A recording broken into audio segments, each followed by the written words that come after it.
And welcome back to Bengal Bites, your home for real, raw, unfiltered talk about the Cincinnati Bengals and the NFL. I'm your host, Derek. This is episode 15. This is the Week 5 recap episode. Yeah, that's more like it. Cincinnati Bengals go on the road to face the Arizona Cardinals. Both teams were 1-3 going into this game. Joe Burrow said this is a must-win game, so everybody on the team, all the players and coaches had to agree with him. Must-win game for the Bengals. Cardinals also 1-3, also very hungry for a win. They weren't necessarily calling this game a must-win game.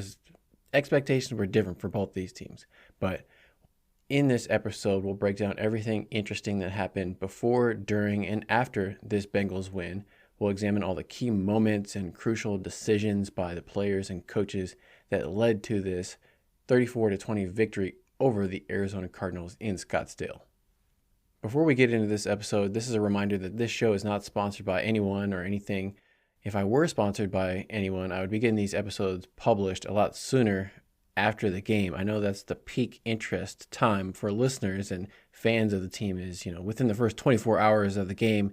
That's when everybody wants to talk about it. It's the 24-hour media cycle that most people are conditioned to be in. And then after 24 hours, people kind of out of sight, out of mind, they forget about it, they move on with the rest of their life. So the interest for podcasts isn't as high, if it's beyond that 24-hour window, which I'm fine with. Like, I have other things going on in my life. I know it's amazing. So I'm not doing these podcasts for money. If you want to send me money, that's cool too. But, I'm just doing this for fun, for you. I'm trying to make this for myself, something I would want to listen to and not just spit out my first instant reaction and not actually take any time to think about what actually was interesting. I'm not trying to compete with any other podcasts or make it like anything else. I'm just trying to think of what was actually interesting to me, and hopefully that will be interesting to you as well. Plus, doing all this podcasting by myself is a lot of work, and I'm a big procrastinator. So the idea of, okay, I got to do all this work to make this podcast by myself, it takes me some energy to build up enough to do all the work. So I appreciate those podcast shows who are putting out podcasts on a regular basis. I didn't realize it was so much work. So kudos to those guys. All procrastinators know Wikipedia is a great place to procrastinate. And this podcast, it's a one-man podcast operation for right now. I'm just by myself.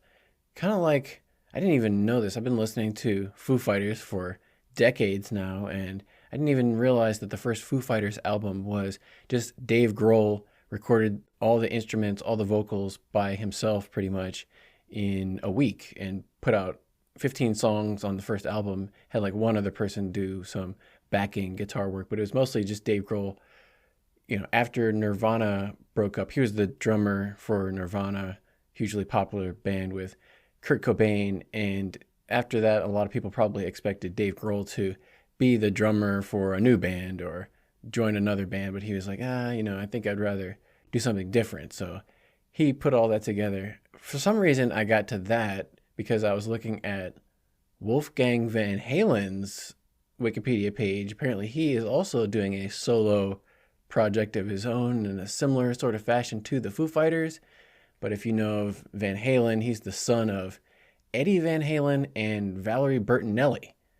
And so he was, Eddie Van Halen was a virtuoso guitar player, founded Van Halen and passed away not too long ago, but his son played in the band in the 2000s. He played the bass. So obviously a talented musician himself. Apparently Wolfgang has his own solo career now. It's Mammoth WVH. I don't know anything about this. Apparently, I'm going to have to check him out because he was nominated for some Grammy Awards. A couple of the singles off of his debut album have been nominated for Grammys. So if anybody out there knows anything about Wolfgang Van Halen, should I listen to this guy? What do you think? Let me know. Anyway, he is opening for Metallica. So Wolfgang Van Halen is opening for Metallica. And Metallica, from Wikipedia, also let me know that they recorded Master of Puppets almost completely in darkness because they recorded it in Denmark in the fall. And they started at like 7 p.m., went till 4 in the morning. So it's completely dark because in Denmark, it's like Arctic Circle, dark completely all day during the wintertime. So anyway, Metallica is playing this year at State Farm Stadium. Wolfgang is going to be there to open for them at State Farm in Arizona. Yeah, right. That I will get into it. So we're going to Arizona, State Farm Stadium. That's where the Bengals and the Cardinals play. Also, Joe Burrow and Jamar Chase have played at the stadium for the Fiesta Bowl in college. When they were at LSU, they played in the Fiesta Bowl, which is also at State Farm Stadium every year. And Joe Burrow seems to thrive in these type of dome stadiums. When he was in college, they played at the Superdome in New Orleans, I think, and in the college playoffs, all those games are inside domes in Atlanta, New Orleans, in the South, in enclosed environments where there's no wind, there's no rain, there's no elements that are going to impact Joe Burrow's ability to throw. It's a lot more like arena football, where if you remember Kurt Warner for the St. Louis Rams at the time, they were, the greatest show on turf. And part of that is because they were always, most of the time, playing inside, where you can throw and have those kind of timing routes. It's much more consistent inside, where you grip on the ball, throwing and catching, all those type of skills just go up a notch of what you can do when you're inside versus outside, where the ball could be slick, the wind could take the ball and move it where you don't want it to be. So these types of environments for a player like Joe Burrow, who doesn't have the strongest arm, who doesn't have the biggest hands, so he's not able to perform, always that consistently in adverse weather climates. So this is going to be a good, for Jamar Chase, I don't think the weather really affects him too much at all. He's not a cold weather guy by nature. He's from the South, but cold weather, rain, sleet, snow, I think Jamar Chase is pretty much going to be the best player on the field, no matter what the conditions are. And that's just one difference about Jamar Chase from Joe Burrow. I say Joe Burrow is the most valuable player on the Bengals, and obviously because of the contract that he just signed, that proves his value to the team. But Jamar Chase is the best player from a football skill standpoint. He's so good at so many different things. He's one of the elite wide receivers in the NFL.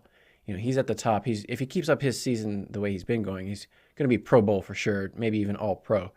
But he's at the top of his game just from a football playing skill standpoint. That's why you saw Chad Johnson wore his number 1 Chase jersey before the Monday Night Football Ring of Honor game.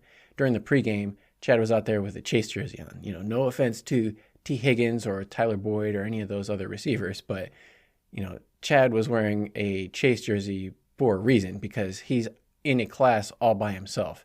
Those other guys are good, but Chase is kind of out there by himself. Kind of like how, TJ Houshmandzadeh and Chad Henry were good receivers for the Bengals while Chad was there. Chad was Chad. And Darnay Scott back in the day, and Carl Pickens. Like those two guys, Darnay Scott was a good player who had a lot of good games for the Bengals, but Carl Pickens was on another level. That's what Jamar Chase is like right now. The rest of the guys are good. Jamar Chase is outstanding. And going into this game, that was one of the things we were concerned about, was whether or not Jamar was going to have anybody like T. Higgins out there on the field with him. T. Higgins has that fractured rib, so he was uncertain, questionable whether or not he was going to be able to play. He ended up being out for this game, along with Chidobe Awuzie was also out. Cheeto injured his back during practice at some point during the week, so we'll have to keep an eye on that, but he wasn't able to play in this game. Another guy who had showed up on the injury report with a back injury was Trey Hendrickson, the defensive end, who's been playing at a very high level for the Bengals this season. He was questionable heading into this game, and that was a big thing to watch, was whether or not he was going to play, because if he couldn't have played, then it was going to be a big blow to the defense. But luckily, Trey was able to play, and he had some big plays in this game. One thing, that's a big trade. If you look at a couple years ago, the Bengals basically swapped out Carl Lawson for Trey Hendrickson in free agency. They let Carl Lawson go, and he signed with the Jets, and the Bengals signed Trey Hendrickson from the Saints in free agency. Similar contracts with what Carl Lawson got and what Trey Hendrickson got. So a lot of fans at the time were saying, well, why didn't the Bengals just keep Carl Lawson? We already know him. We're familiar with him. He knows the system already. He's good. Well, hindsight is 2020. In this Week 5 game, Carl Lawson for the Jets was a healthy scratch. He was inactive, did not play, even though he was not injured. The Bengals got out on the better side of that. It wasn't a trade, but it was just kind of a player swap of choosing the right player. So Bengals maybe have made a lot of player position mistakes in the past, but that was one they definitely got right completely. Trey Hendrickson, home run, 100%. But with T and Cheeto out, that meant that the Bengals were going to have to rely on Trenton Irwin and Andre Yosivas, the receivers, and also they called up Kwame Lassiter II from the practice squad to be active as the sixth receiver, emergency receiver for the game. They only have 5 active receivers on the active roster, so they called up Kwame Lassiter. If you remember the name, it's a pretty unique name, Kwame Lassiter. His father, Kwame Lassiter I, played for the Cardinals out in Arizona in the late 90s and early 2000s. Passed away of a heart attack a few years ago, but it was kind of cool that Kwame Lassiter, who grew up in Arizona, his first game for the Bengals being active this season was in Arizona. And with Cheeto being out, he's the starting cornerback, so that meant we're also going to see more DJ Turner, the rookie from Michigan, second-round pick. And he'd played pretty well so far in this season when he had gotten into the game. He'd been subbing in and out with Cheeto and gotten some reps here and there, but this is going to be the first game starting full-time for him. Getting into this game itself, I don't know if the Bengals won the opening kickoff, but they ended up receiving the second half. So the Bengals kicked off first to the Cardinals. Cardinals got the ball first. They came out, nice run play, 5 yards on first down. Then second down, Cardinals tried to do a naked bootleg with Josh Dobbs. But Josh Dobbs just kind of stood there frozen and didn't throw the ball. And Dax Hill, as we've seen in previous games, Dax Hill's got the speed. When Dax Hill diagnoses what's going on in the play, he does not hesitate to show that speed and flash and attack up on the quarterback. And when he was trying to do that to Lamar Jackson was, just a freak athlete where he just ducked out of the way of Dax Hill and was able to scramble and evade and make plays. Josh Dobbs is not Lamar Jackson, so he got eaten up real quickly by Dax Hill, Trey Hendrickson, and a bunch of other guys. But Mark Sanchez was immediately all over him. Mark Sanchez played 10 years in the league, so he was the commentator on this game. He was like, yeah, Josh Dobbs can't take a sack there, got to throw the ball away. So that pretty much killed their drive from the start because they had 3rd and 13 after that long sack on second down. Josh Dobbs threw an incomplete pass over the middle to Hollywood Brown on 3rd and 13. It was kind of a high wobbler pass, fell incomplete. So the Bengals defense forced a 3-and-out on the first drive.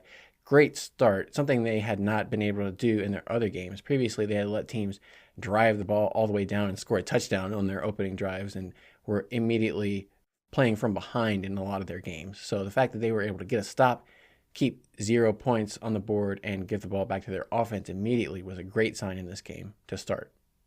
For the Cardinals, it was kind of a sign of things to come also because in previous games, Josh Dobbs had looked really good, 70% passing completion rate, and he had been able to run around a lot. But somehow Coach Lou, the defensive coordinator for the Bengals, came up with some kind of a plan. They ran a lot of dime, and I don't even know what you would call it with 7 defensive backs on the field. It's like dime is 6 defensive backs. They had 7 defensive backs on the field at once, where there was one play where they had 3 defensive linemen, 1 linebacker, 7 defensive backs. So they had all kinds of different schemes and blitzes to stop Josh Dobbs today. When the Bengals took over on their first drive of the game, it was very clinical and methodical, efficient drive, almost like the Ravens' first drive they had against the Bengals, where they just drove it down and scored a touchdown. Bengals had an 11-play, 64-yard drive to open the game, which ended in a touchdown, and it took off 6 minutes off the clock. So the thing that was interesting about this was they drove it all the way down the field and never got to 3rd down until they were already on the 2-yard line. So it was just like 9 yards, 8 yards, 13 yards, 8 yards, 13 yards. No negative plays for the most part, but just a lot of... Joe Burrow was 7 for 7 passing. Joe Burrow hit Trenton Irwin on 2 passes within the first 4 plays of the game. So Trenton Irwin caught a 9-yard pass. They had an 8-yard pass to Jamar Chase on the left sideline, just a quick out. Another pass over the middle to Trenton Irwin where he just found a soft spot in the Cardinals zone. Cardinals were playing a lot of zone defense because they didn't have the athletes, the defensive backs, to match up man-to-man with people like Jamar Chase and even Trenton Irwin. So they had to play more zone. So Trenton Irwin is great at just finding those spots in the zone, finding those little empty areas to sit and let Joe Burrow hit him with the ball. So that's what Joe Burrow did. He just sliced and diced all the way down the field. And it's good play design. These are the scripted plays that the Bengals have been practicing all week. So you'd expect them to be efficient on the first drive. But the most interesting play on this was the touchdown where the Bengals got it to the 2-yard line. And it looked almost like it was an improvised scramble play where Jamar Chase was running on the back of the end zone. And it didn't look like he was open. And then all of a sudden, Joe Burrow threw it back across the left side of the field. And Jamar Chase just was suddenly open. It kind of looked like the play against the 49ers a year or two ago. Yeah, 2 years ago when they were getting ready to go to the Super Bowl, where Joe Burrow was flushed out of the pocket, scrambled to his right, and Jamar Chase did the scramble drill, saw Joe Burrow scrambling, and Joe Burrow threw it before Jamar even turned back to the right, but he threw it to the space where Jamar Chase was going to be, and Jamar Chase, turned, planted his foot, did a 180, came back to the ball. This was like that, but it was a design play. If you look at the next gen stats dots, so I tweeted this out, or what do you call it, an X post, whatever it is. Ben Baby is on there. He tweets out the next gen stats dots all the time, but the dots, basically, they just show you the overhead view of where the players are moving. Their GPS, all the players wear GPS trackers in their pads so that they can track their speed and direction and wherever they are on the field during every play. In this play, you could see from the overhead, it took a lot of time to develop. That's one of the other things that was obvious from this game was Joe Burrow was holding onto the ball just a little bit longer, and the offensive line was blocking maybe better than it had in previous weeks. The Cardinals, they don't have a stud pass rush. They don't have anybody like Myles Garrett or Jeffrey Simmons or Aaron Donald that's just going to blow up the Bengals offensive line. So Joe Burrow had more time to kind of sit back there, take his time, find who was going to be open.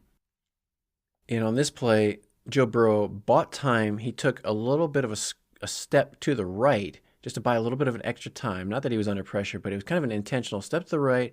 Jamar Chase was lined up in the left slot. He ran kind of not a slant, but he ran to the back of the end zone in the middle of the field. The guy outside on the left just ran a quick out. So there was a huge window in the left side of the field where there was nobody there.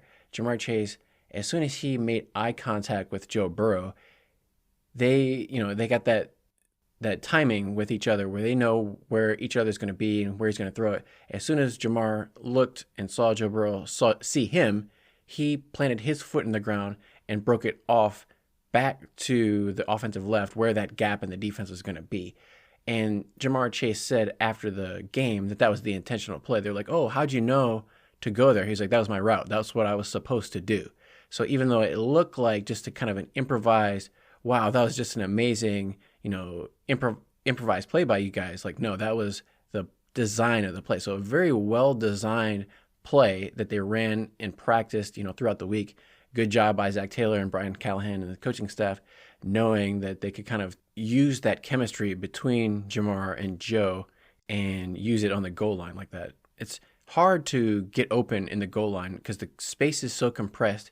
The goal line is only 10 yards deep. So if they have the ball on the 2-yard line, you've got the width of the field, but you only have 12 yards of distance. So the defense has less space they need to cover. It's hard to make plays to have a receiver get wide open like that in the end zone. So good job by the Bengals coaching staff on that one. After the Bengals kicked their extra point, they went up 7-0. Cardinals got the ball with about 7 minutes left to go in the first quarter. On their second drive, 2nd and 8, they had one-on-one on the left with Hollywood Brown was matched up against the Bengals cornerback number 29, Cam Taylor-Britt. And it was just a go ball, basically, a deep fade. Hollywood Brown got a clean release. Cam Taylor-Britt didn't really get a hand on him, didn't disrupt his release at all. Free release, and Hollywood Brown is a first-round pick. He's Antonio Brown's cousin, and he's got speed. That's his thing. He's not the big guy, but he's got quickness and speed. He ran right past. He had a step, at least, maybe a step or two on Cam Taylor-Britt.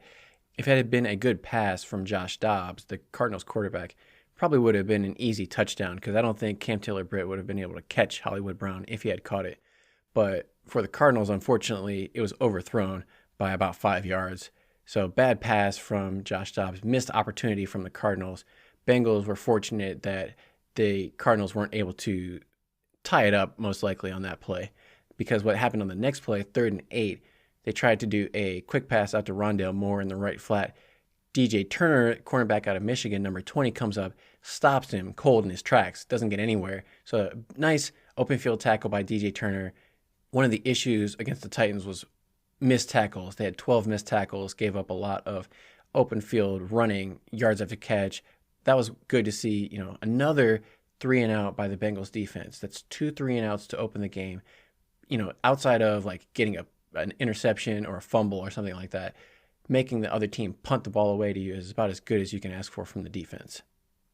After the Cardinals punt, Trenton Irwin gets the return back all the way across the 50-yard line to the Cardinals 48. So a 28-yard return by Trenton Irwin. Bengals take over with just under 6 minutes left to go in the first quarter. Joe Burrow hits a pass to Trenton Irwin. Then he hits another pass on the left sideline for 19 yards on a deep out to Jamar Chase, where Chase was lining up all over the field. On this play, he was the third receiver from the inside. So he had it was Trenton Irwin on the outside. Andre Yosevach was the number 2, and then Jamar Chase was the inside of both those guys. 2 guys on the outside basically ran clear out routes where they ran straight down the field, and Jamar Chase ran the deep out behind them. So he ran behind those guys where nobody else was. Joe Burrow hit him on the deep out. He also hit Jamar Chase on an underneath route where Jamar Chase kind of ran the Charlie Jones play against the Rams, where he ran behind his own offensive lineman to the right, opposite direction of Charlie Jones. The 11-yard gain by Chase brought up 1st and goal at the 7. And so far on these opening drives, we got a lot of Jamar Chase and a lot of Trenton Irwin and some Joe Mixon.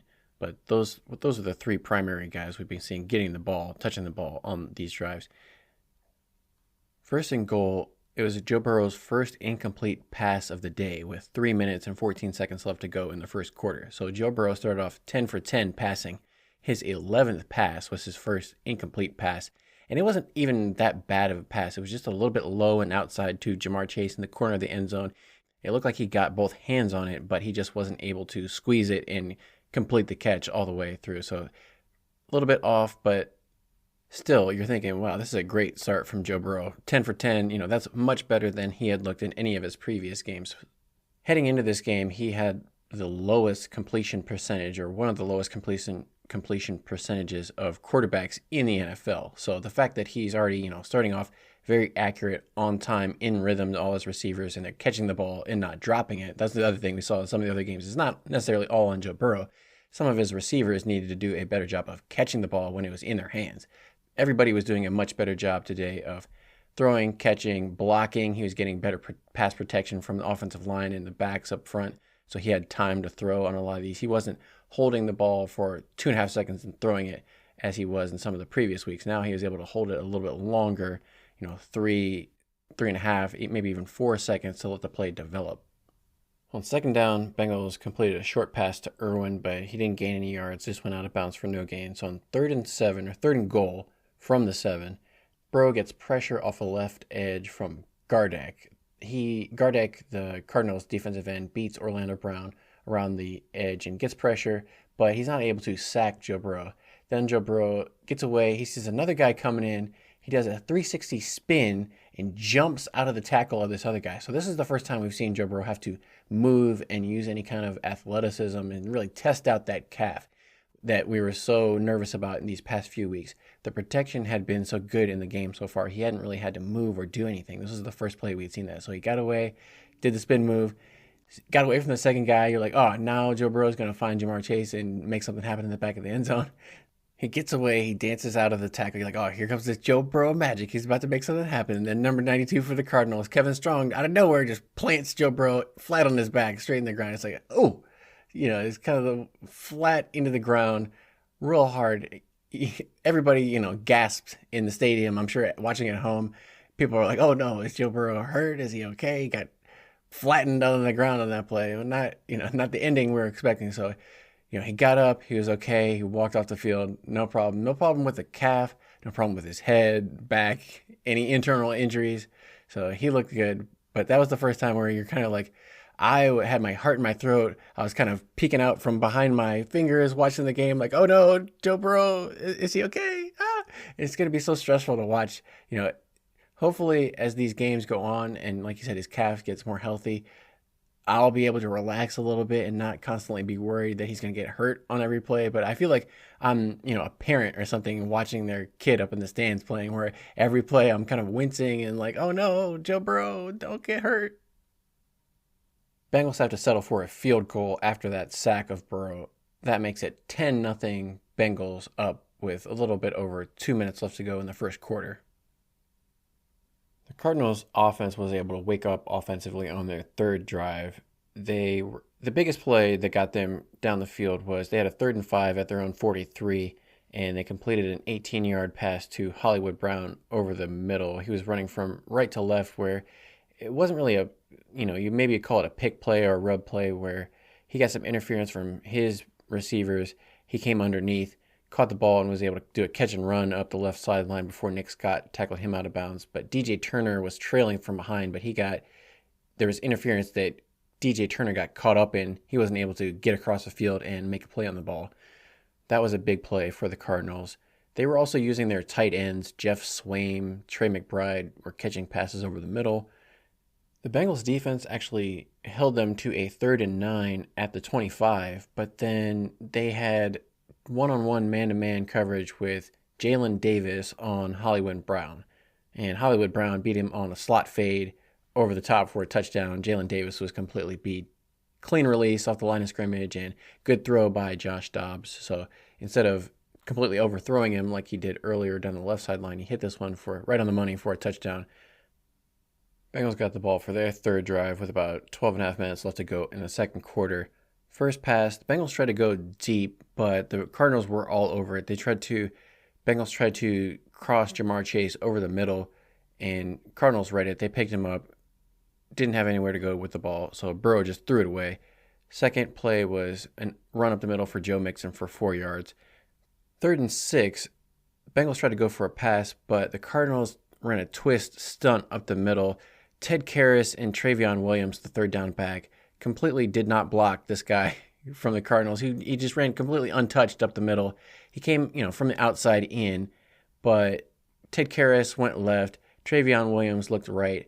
It's easy for me to sit in my chair and on TV and say, oh, you guys should have seen this guy running right past you and into Joe Burrow.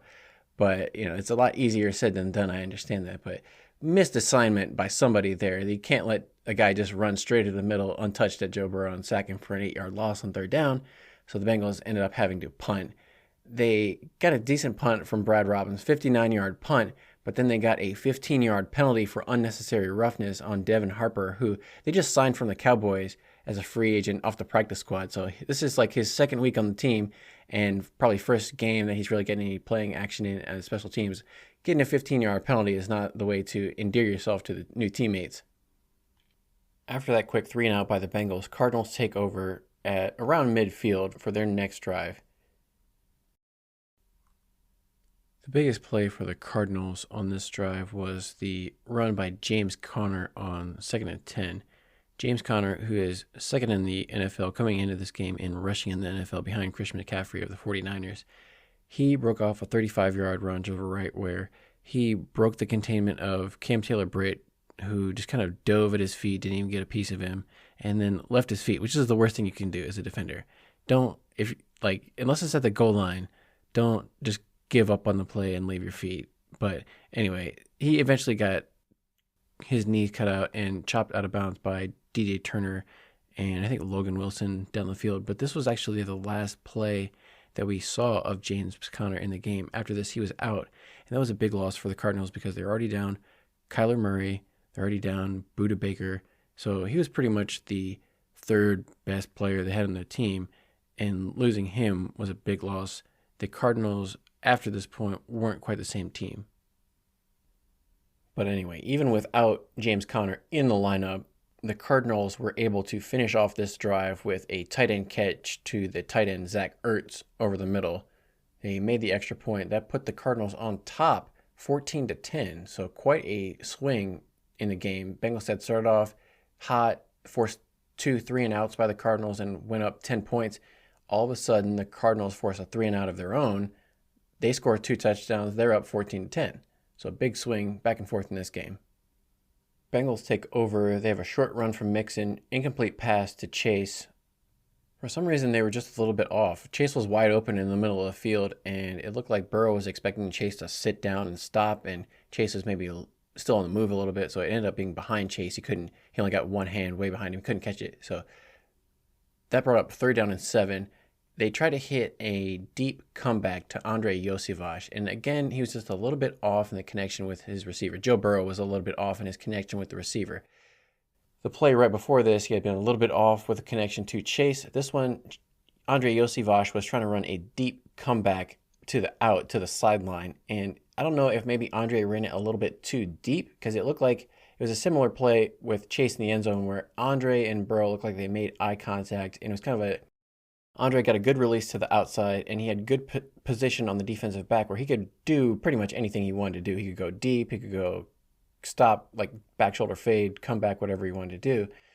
But he ran about 4 or 5 yards past the first down before he stopped and came back to the ball. So by the time he caught the ball on the sidelines, or tried to catch the ball on the sidelines, he was already about 2 yards past the first down marker. And what happened was he didn't have enough space on the sideline. He caught the ball in his hands, and he got both of his feet down, touching the ground, but he was just an inch out of bounds for his second foot. It looked like he was dragging his toes, but just barely an inch out of bounds. And it was almost his first NFL catch, and it would have been a big one on 3rd down. I think maybe if he had broken off his route a little bit sooner, instead of running 4 to 5 yards past the first down, maybe just run 2 or 3 yards past the first down. And if he had caught it a little bit closer to the first down, he would have had more space along the sidelines to keep his feet in bounds. So I think that's one of the details that Troy Walters, the receivers coach for the Bengals, will work on with Andre and Joe. And they'll work on that. Just precise, route running is so critical in these big moments. It's a game of inches, and he was just out of bounds by that 1 inch. And just that little bit of running the route just a little bit too deep makes that angle carry him just that 1/2 inch out of bounds. So if he brought it just a little bit shorter, I think it would have been a catch. And he's a smart enough guy that he's going to get that figured out, no doubt. But unfortunately for the Bengals, that was another 3-and-out punt. So they started off hot. Now they're kind of cooling off, only scoring 10 points, have to punt it away again. When the Cardinals got the ball back, they barely ran any time off the clock and went 3-and-out. They had 3 incomplete passes in a row and punted the ball back to the Bengals. The Cardinals' first drive without James Conner did not find any success at all. They were looking for something. They had undrafted rookie, DeMarcado was the guy who came in, and he ran okay, but he's an undrafted guy. He's not going to be a replacement for a James Conner who is almost leading the league in rushing. Bengals took over around their 30-yard line with about 7 minutes to go in the second quarter, and this was another methodical, efficient drive by Joe Burrow and the Bengals offense, where he had a lot of passes to Trenton Irwin for 6 yards, Jamar Chase for 8 yards, Jamar Chase again for 8 yards. Jamar Chase was racking up the catches throughout this half. He also had a nice amount of Joe Mixon. Not any huge explosive runs, but just knocking off, 5 yards, 6 yards, 5 yards, 6 yards. And, that's good for the offense. But also, if you watch some of these runs, Joe Mixon is just putting a shoulder straight into some of these defenders. And that adds up, hits add up on you as a player, whether you're on offense or defense. So as a defender, getting hit by Joe Mixon, when you're making the tackle, you're trying to hit Joe Mixon, but Joe Mixon is also hitting you. So when he's running for these 5 and 6 yard runs, he's running like straight into these guys. And you can tell like they're getting up and they're really not enjoying tackling Joe Mixon, even though Joe Mixon doesn't get the credit of like a Derrick Henry of being this type of big, physical, bruising, pounding running back. He's got almost as many yards or just as many yards now as Derrick Henry does. And he's just, one step below Derrick Henry in terms of physical nature. Like guys don't want to tackle Derrick Henry. Guys don't want to tackle Joe Mixon either. They make business decisions tackling Joe Mixon. And I wouldn't want to tackle Joe Mixon either. But on this drive, the Bengals pretty much from the Cardinals' 20-yard line on in, they just do Joe Mixon every play. Joe Mixon 5 yards. Joe Mixon 5 yards. Joe Mixon 6 yards. Joe Mixon 3 yards. They get it all the way down to the 1 yard line, 3rd and goal. They do Joe Mixon up the middle again, no gain. 4th and goal at the 1. They go back to the well. Joe Mixon again. He comes up 6 inches short, just short. It's as close as you could possibly be to getting into the end zone without scoring a touchdown. And I like that call. Against the Titans, they had it on 4th and goal at the 2. And, it wasn't quite as close as the Bengals had in this game, but they kicked the field goal instead of going for it. And that was the only points they scored all day in that game. This time, okay, they're down by 4 points already, so they need a touchdown at some point in the game. And kicking a field goal to go 14-13, you're still losing the game at that point. So you really need a touchdown at that point. So I like the decision there to go for it, even though they didn't end up getting it. I like the aggressive call by Zach Taylor to have confidence in your defense to get a stop. And as it turned out, that's what happened, because the Cardinals got the ball back at their own 6-inch line. They ran a quarterback sneak just to get, maybe a foot or a couple feet out of the end zone, so it's not an immediate safety just in case. But then their second play, they decided to change it up and go back into the shotgun formation where Josh Dobbs isn't under center. He's catching the ball into the end zone 5 yards already. And they tried to run a pass where it was just a quick slant to Hollywood Brown on the right side. But it looked like maybe the other receiver, Greg Dortch, number 0 for the Cardinals, he probably ran the wrong route because they ended up having 2 receivers standing in the same spot, or basically the same spot. They were in the same window. And for an offense, that's a big no-no. You never want to have 2 receivers in the same position, because that means that one guy could effectively guard 2 receivers. If you're a receiver and you find yourself next to somebody else, one of the receivers ran the wrong route if you have 2 guys standing right next to each other. So that's kind of what happened, where Josh Dobbs was trying to throw it on the outside to Hollywood Brown, but the guy on the inside ran the wrong route. He thought the ball was coming for him for some reason, so he reached up his hands and tried to catch it, and it got deflected off of the first receiver's hands and straight into the Bengals defensive back, Cam Taylor-Britt. It hit him pretty much right in the chest. All he had to do was stop, take about 5 steps into the end zone, and it was a pick 6. So he is like dancing and going crazy. And after the game, he was acting like he's Deion Sanders making some kind of play on the ball where he was like, oh, I read the quarterback and I read the route and jumped in front of it and got the pick 6. It's like, dude, the ball got deflected straight into your chest. Like you were gonna, if the ball didn't get deflected, it would have been an easy completion to Hollywood Brown. They would have got a first down. So I don't want to hear all of this like Cam Taylor-Britt making amazing plays. He got lucky by getting hit in the ball with the chest and being in the right place at the right time and being able to run it back, 10 yards for the touchdown. It was a big play. I don't want to dump all over him, but if you look at Cam Taylor-Britt's game as a whole, outside of this one lucky pick 6, he played a pretty terrible game. He got beat deep. He was missing tackles all over the place. It wasn't a great game. So, whatever. Good play by Cam Taylor-Britt. Got the pick 6. It was his first interception in the regular season NFL game.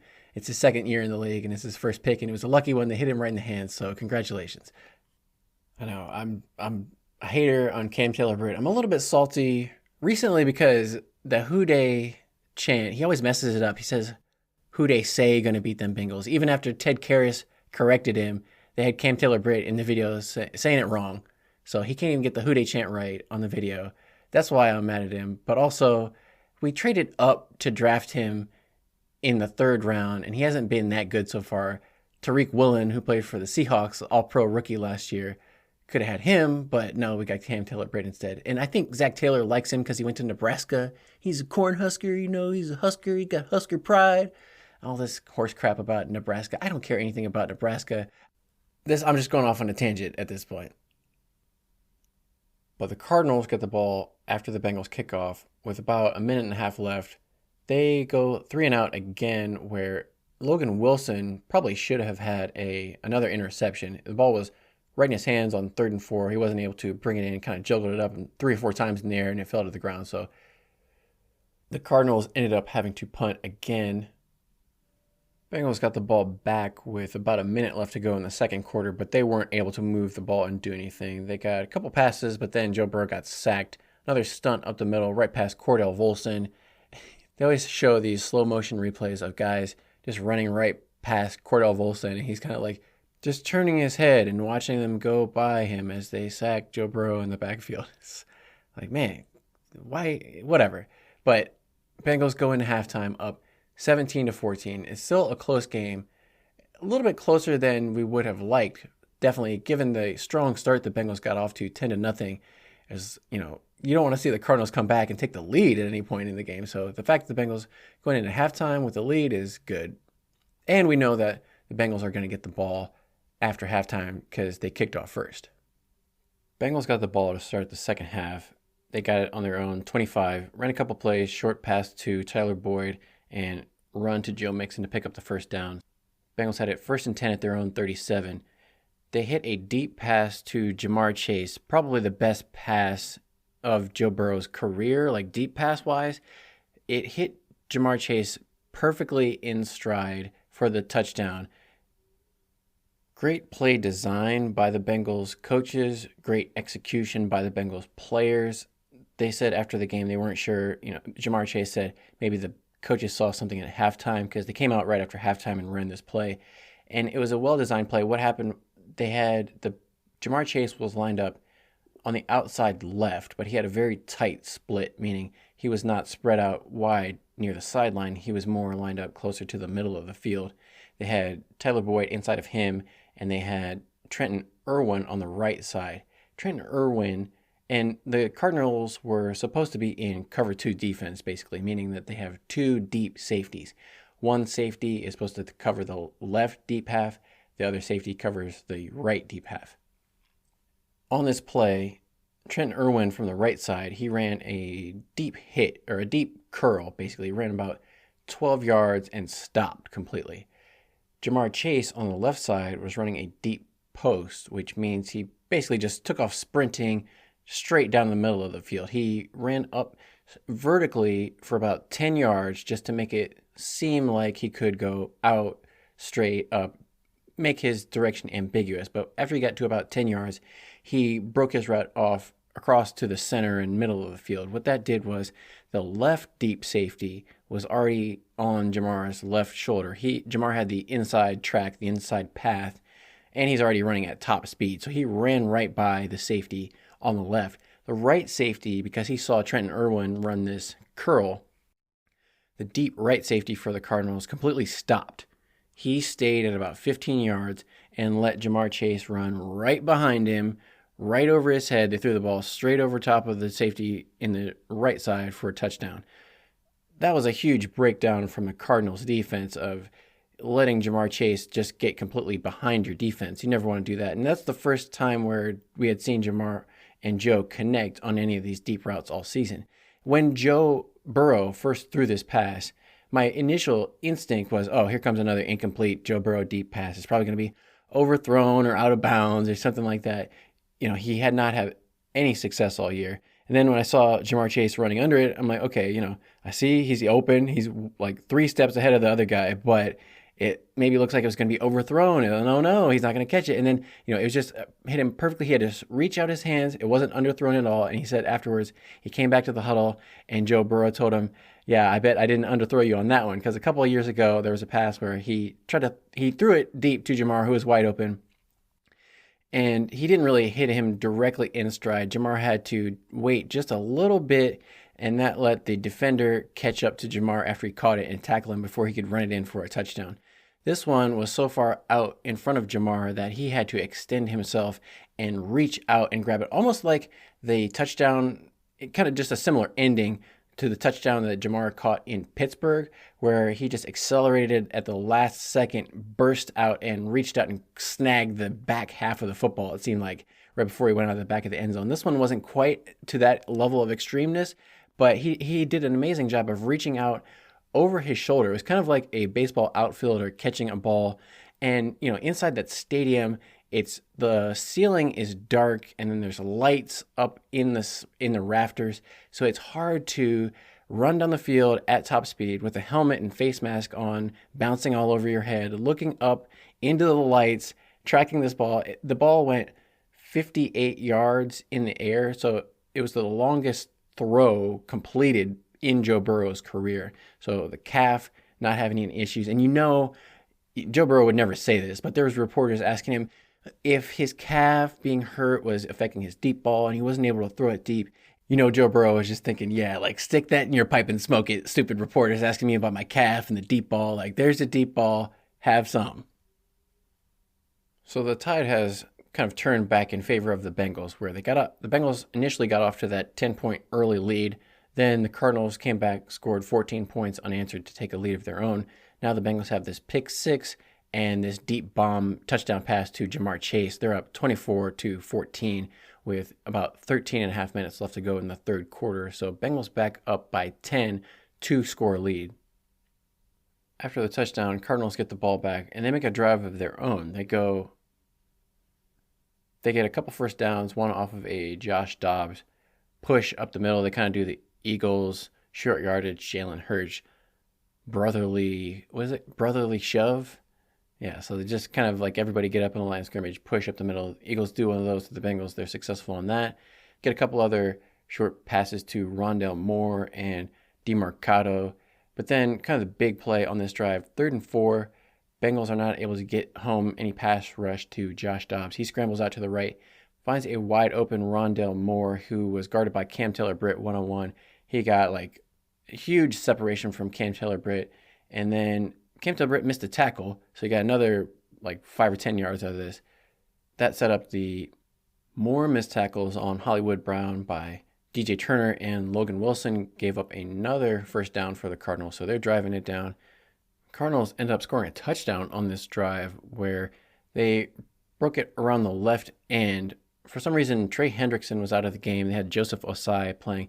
Trey Hendrickson had kind of a turned ankle at one point in the game, but he came back in later. But on this play, Joseph Osai gave up contain. He got blocked by the tight end, and then they just ran around him. He missed the tackle. Logan Wilson wasn't able to get there in time to stop the running back before he got into the end zone. That was a touchdown for the Cardinals. However, they missed the extra point. Matt Prater, who's usually a reliable kicker, he's been in the league forever, he misses the extra point, so they don't get back within 3 points. They're still down by 4, are the Cardinals. So the Bengals are on top 24-20 with about 7.5 minutes left to go in the third quarter. But it's definitely concerning to see all these missed tackles again from the Bengals this week. Like I mentioned against Tennessee, last week they had 10 or 12 missed tackles, depending on how you're counting.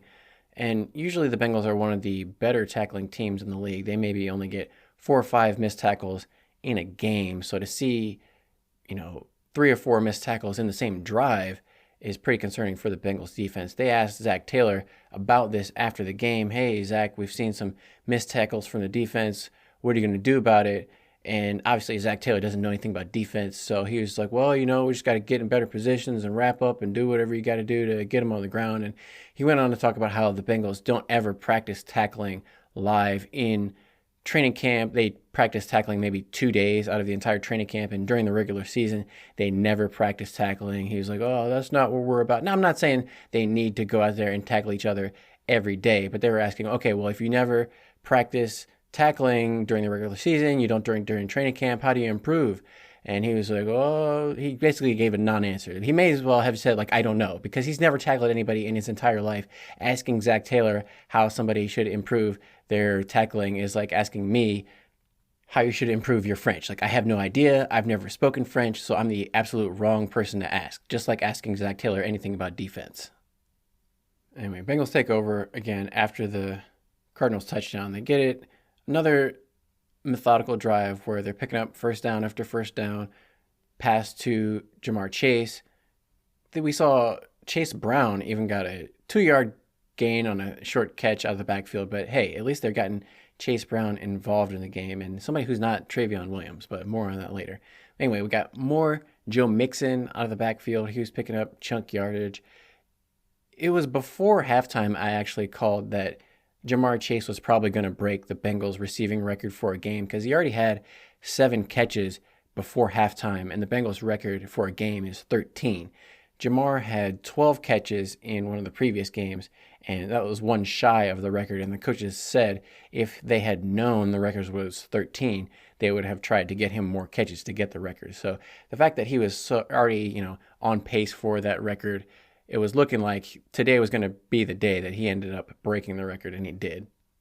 Unfortunately, on this drive, things were looking good up until a point where Trenton Irwin looked like he got tripped by one of the linebackers. It was hard to tell whether it was intentional or not, but Trenton Irwin was running a route on the left side, or not on the left side of the field, up the seam, up to kind of the middle of the field, and one of the linebackers was dropping into his zone, got their legs tangled up, possibly intentional. Anyway, Trenton Irwin trips and falls. Because Irwin falls down, Cardinals safety number 22, Kayvon Wallace, is in perfect position to intercept the ball. Cardinals get the ball back, and they're only down by 4 points. So Cardinals are in prime opportunity to make this a game at that point. First play after the interception, the Cardinals come out with a little bit of a trick play. They split their quarterback out wide to the right like a wide receiver, and they have Rondale Moore lined up behind the center like he's the quarterback. So Rondale Moore is basically lined up in the shotgun like the quarterback.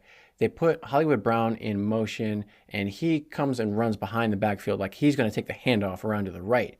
But Rondale Moore actually fakes the handoff to Hollywood, keeps the ball himself. It fakes out the Fox cameraman. It fakes out the Bengals defense for sure. Rondale Moore is running up the left sidelines with nobody in sight. He ends up picking up about 40 yards before he gets pushed out of bounds by Logan Wilson and some other guys coming up from behind. But good play. I'm not sure what the Cardinals saw, or maybe there was just something some tendency they saw from the Bengals defense. That Trey Hendrickson was up there and Jordan Battle was up there on the right side that got beat. So who knows, but it was a good pickup for the Cardinals. That's where the Cardinals' luck on this drive kind of ran out. They sputtered and got to a 4th and short where they instead of kicking the field goal because they were down by 4 points, if they had made that extra point, they probably would have just tried the field goal to tie the game here.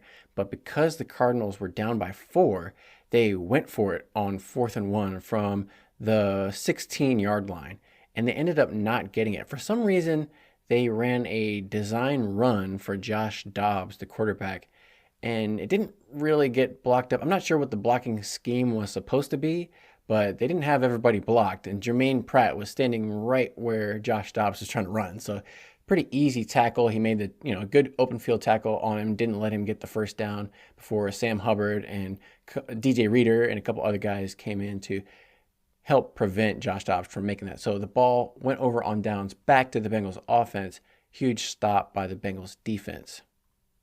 Bengals took the ball back at their own 17, and at this point there's just about a minute and a half left to go in the third quarter. Bengals went on probably their best drive of the day. It ended up being a 15-play drive that took 9 minutes off the clock. First couple plays were Joe Mixon running plays for 4 yards and 7 yards to pick up a first down.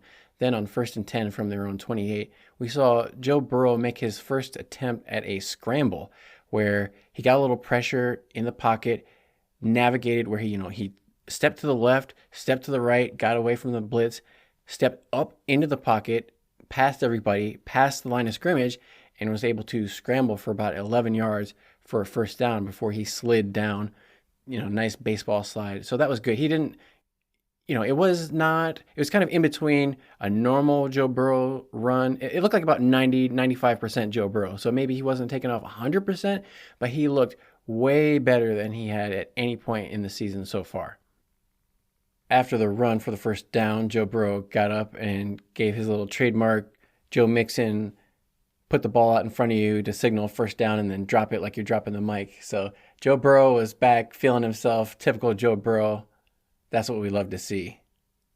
On the very next play, it was a similar type of situation where Cardinals got a little bit of pressure on Joe Burrow, but he was able to step to the side, get away, step up in the pocket. This time, just as he was stepping up, somebody caught him by the foot from behind, and he just kind of tumbled forward and got a few extra yards, maybe 4 or 5 yards.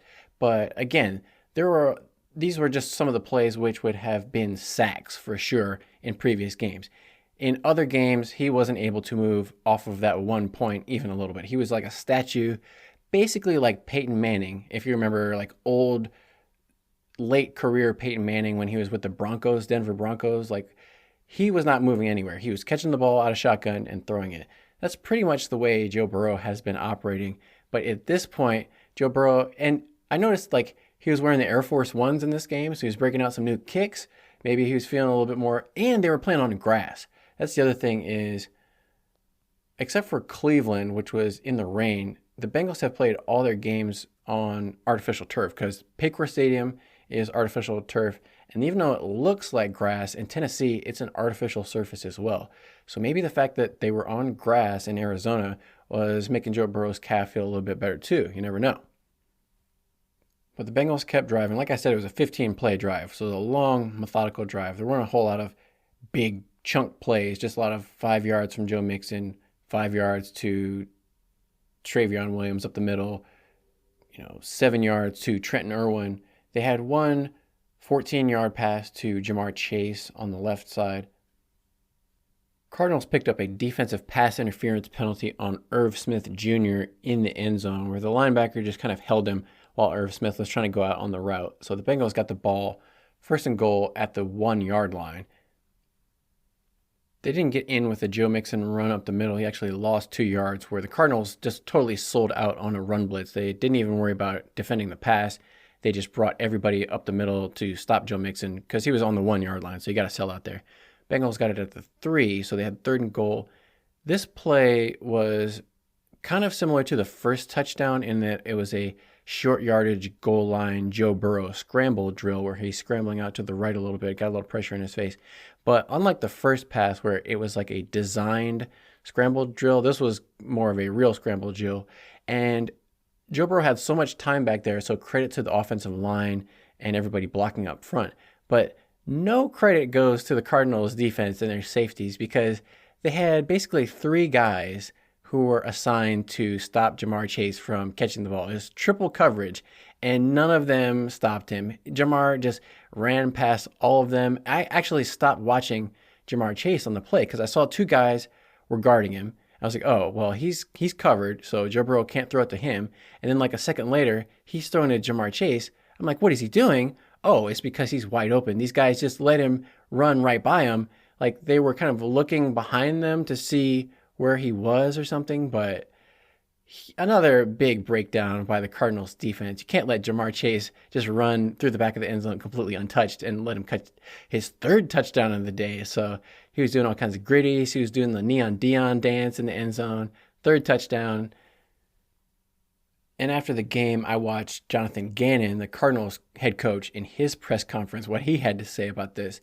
And he was, because he's the defensive coordinator for the Eagles before he took over as the head coach of the Cardinals. So he's a defensive coach, defensive-minded coach, and he's supposed to be the leader of the defense, not just the leader of the team. And he was basically falling on his sword, taking the blame, saying, hey, I'm supposed to be the leader of the defense, and Jamar Chase, their best player, beat us. We should have known to cover Jamar Chase, and we let him beat us. So that's my fault. I need to do a better job of coaching. He's never going to come out and say, like, the players that we have on defense aren't that good. And, most of the guys on the Cardinals defense in their secondary were, they're making like league minimum. They're making like less than $1 million. They're making, it's still a lot for you and me, but they're making $750,000, $800,000 for this season. So they're not, elite star athletes back there who can cover Jamar Chase. I get that. So the coach for the Cardinals, he can't come out and be like, yeah, the guys on the team this year just aren't really that good. The Bengals players are better than my players, and I can't really do anything. But, he just had to say, like, I just got to coach them up better, got to do a better job. And, it makes me mad that we weren't able to shut down their best player because obviously that's the number one player you have to stop, and we can't let their best player beat us. And that's exactly what happened. So credit to Jonathan Gannon for admitting that they didn't stop Jamar Chase and they let their best player beat them. After the Bengals kicked the extra point, that put them on top 31-20. And then when the Cardinals got the ball back, their first play, Trey Hendrickson, the Bengals defensive edge, number 91, he beat DJ Humphries, the Cardinals' big money left tackle, beat him around the edge, got a strip sack fumble on Josh Dobbs. So Trey Hendrickson won with the speed, as he usually does, came around, swatted the ball out of Josh Dobbs' hand. It was recovered by Sam Hubbard for the Bengals, so the Bengals get the ball back right away after scoring. Bengals got the ball down to about the 17, and it looked like Tyler Boyd had a nice touchdown catch where he broke a couple tackles and dove into the end zone. But that touchdown was wiped out by a penalty on Alex Kappa, illegal use of hands to the face. And obviously, he was disagreeing with it. It looked like a tough call, kind of on the borderline of having his hands around the neck and the face mask. Kind of a touchy call, but they called it, so the touchdown was wiped off the board. Bengals ended up having to settle for a field goal, so it was 34-20. And that was pretty much the end of the interesting things that happened in this game. There was about 6.5 minutes left to go in the fourth quarter, but after that, the Cardinals got the ball back, down 14.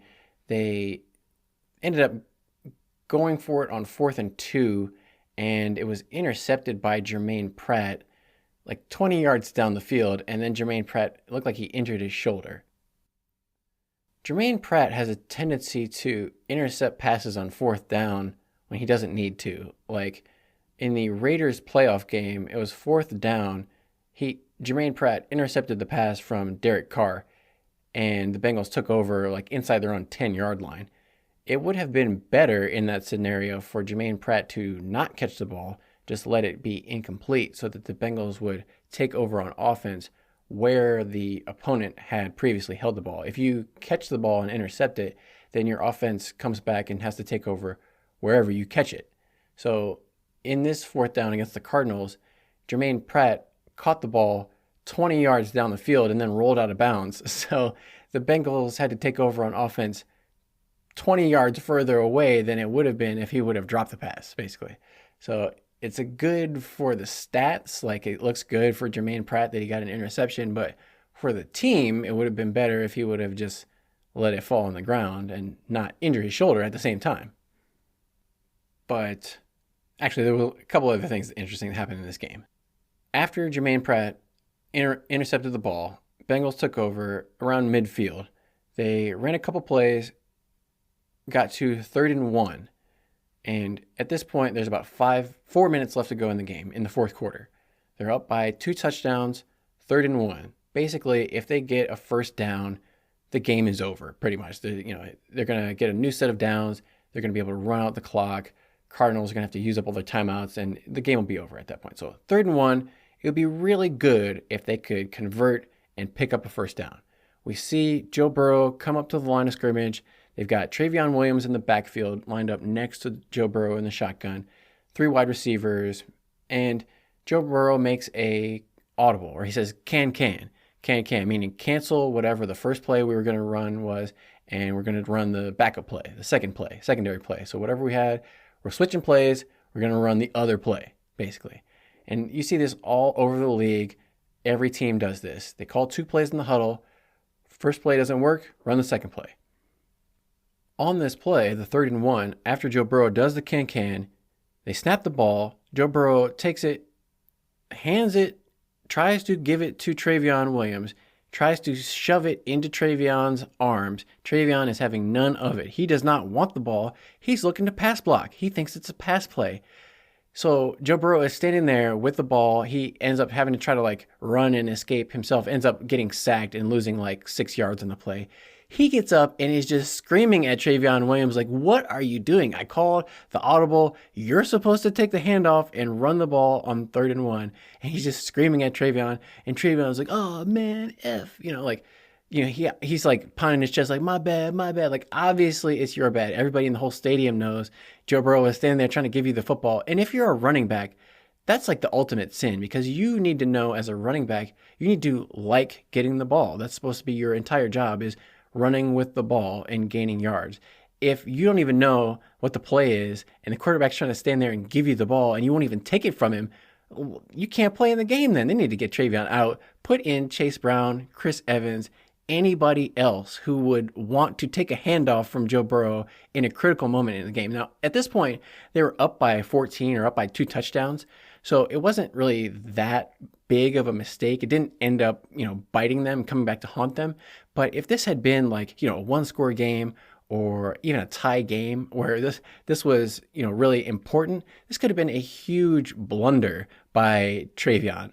He is going to have to get in his playbook, figure out what he needs to do, all his assignments, no missed assignments anymore from Trayvon, or he is not going to get any snaps.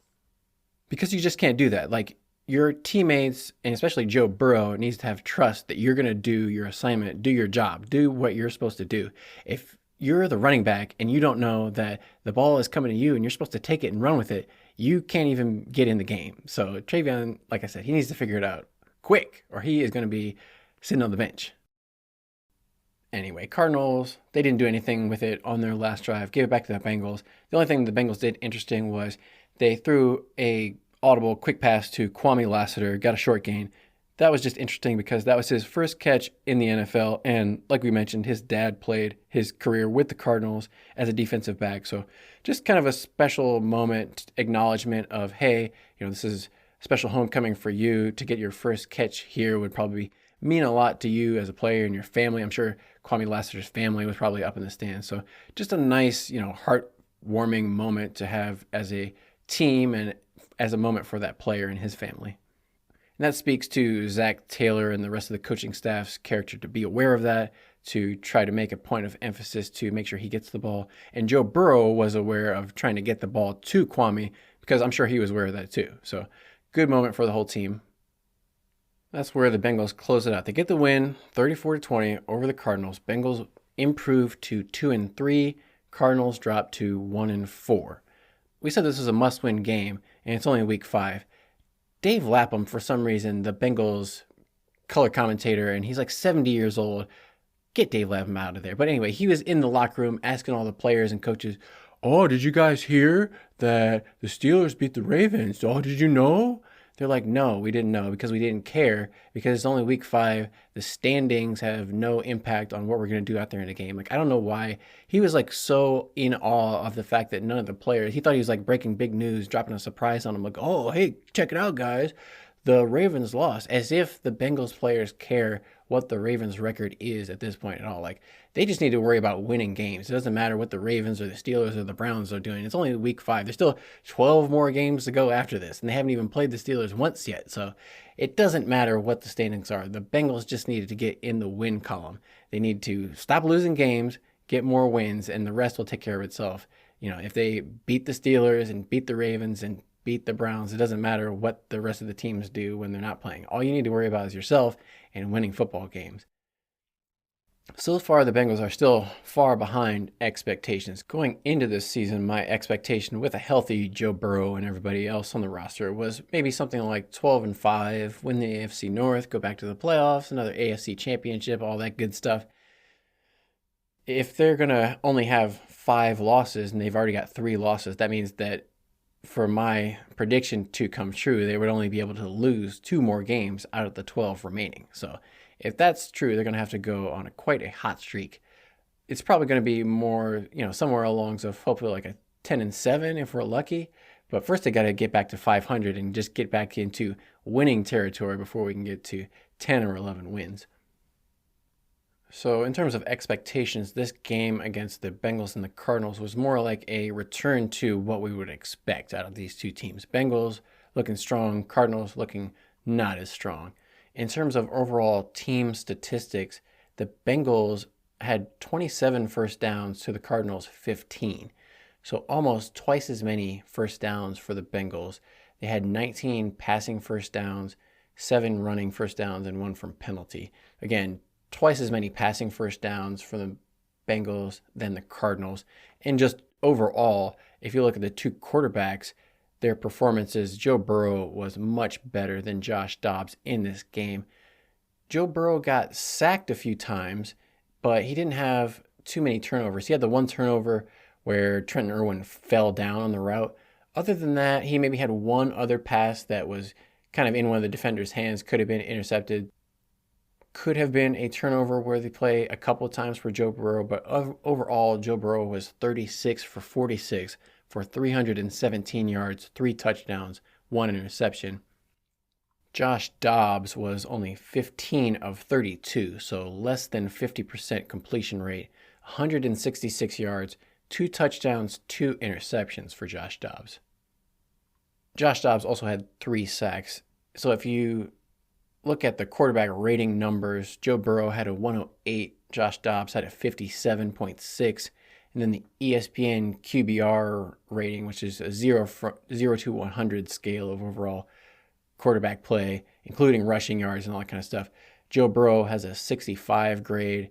Josh Dobbs has a 9.4 grade. So not a good grade in terms of the quarterback rating from ESPN for Josh Dobbs. And some of that's the turnovers. He had the fumbles, the interceptions, the sacks, all of that combined, and all the incomplete passes that he was below 50% passing. So Bengals clearly had the advantage in terms of quarterback play. And Josh Dobbs had played pretty well up until that point in the season. He had been a 70% passer, 70% completion in his passing. Now he was below 50%. So a huge drop off.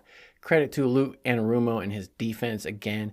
Credit to Trey Hendrickson disrupting the backfield, getting another 2.5 sacks, causing fumbles, causing pressure to make Josh Dobbs have to throw early or inaccurately throw the ball away. So Jermaine Pratt had another 10 tackles, 2 for loss, and that interception, even though he didn't really need to intercept it. Logan Wilson had 9 tackles, a few missed tackles, but overall the 2 middle linebackers were the leading tacklers for the Bengals.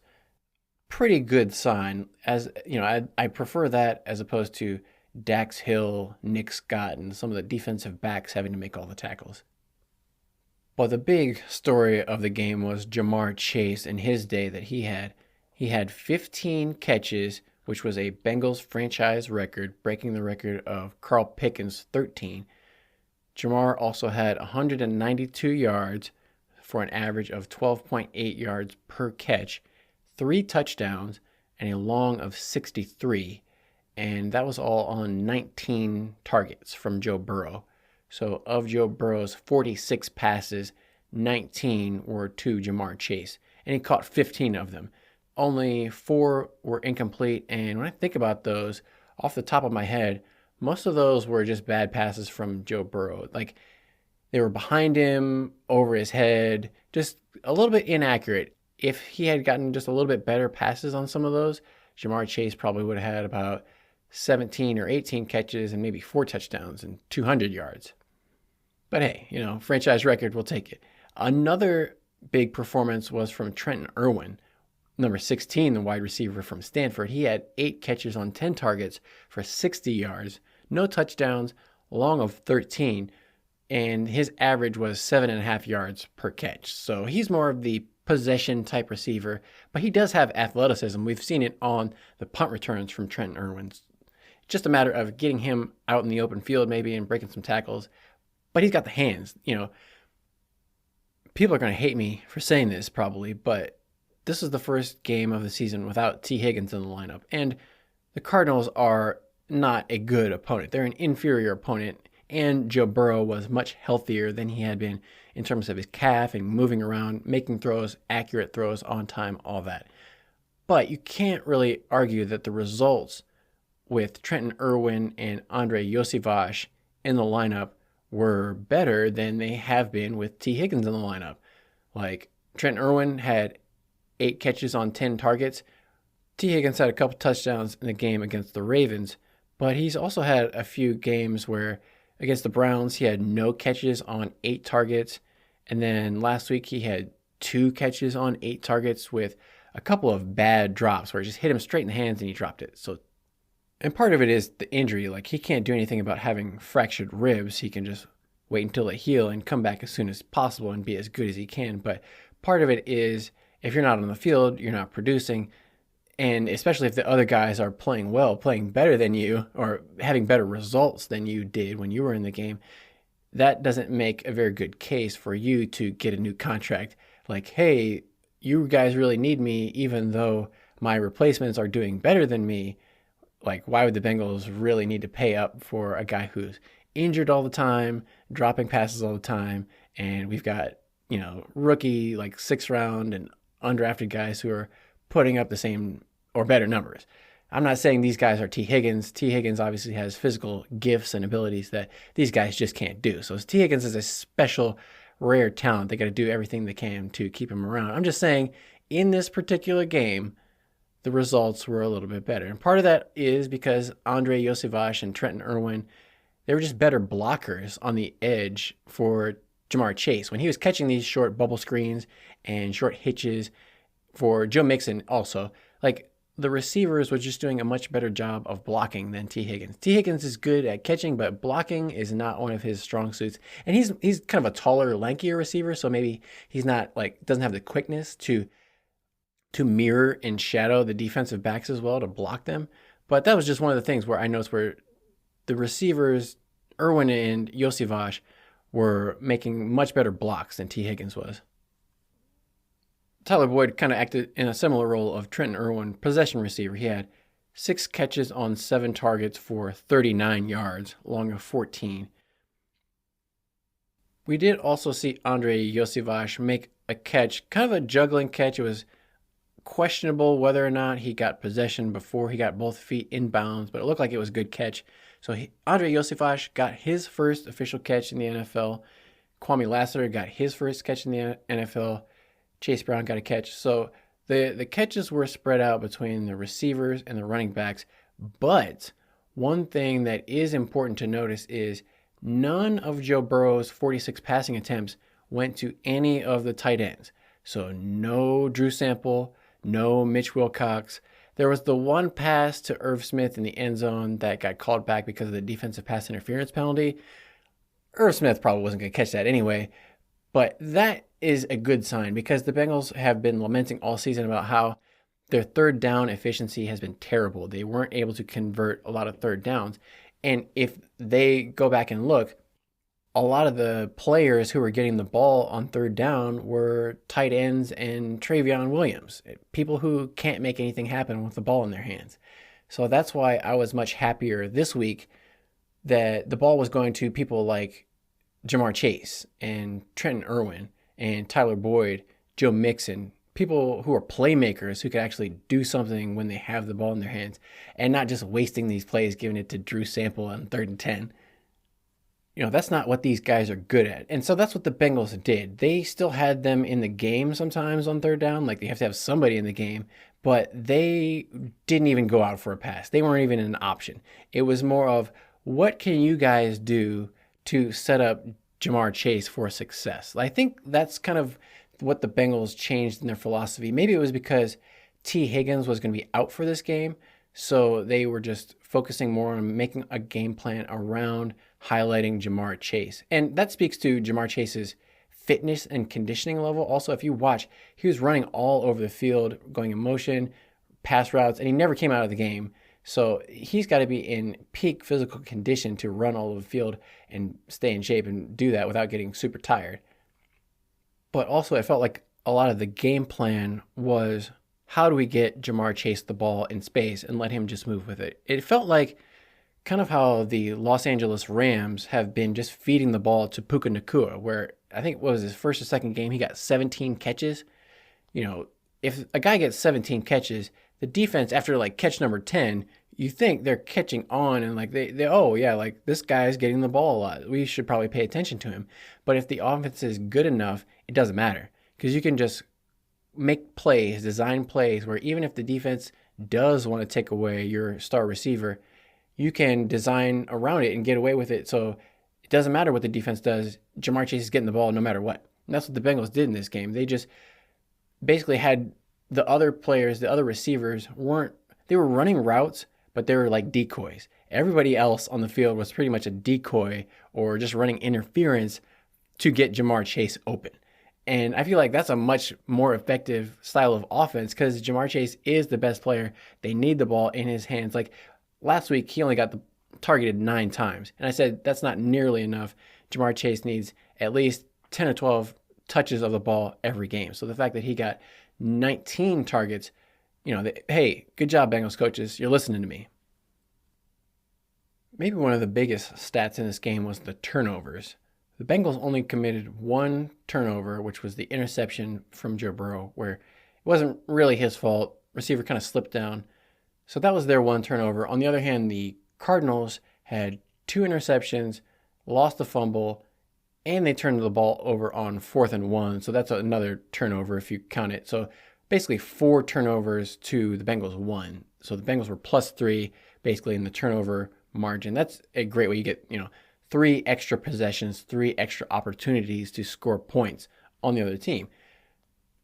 That's the one thing that Joe Burrow has done well overall throughout the entire season. Even when he was injured, he wasn't turning the ball over, making a lot of interceptions and fumbles and critical errors that would completely ruin the Bengals' chances. Even though he wasn't playing his best, he was at least doing his best to keep the game close.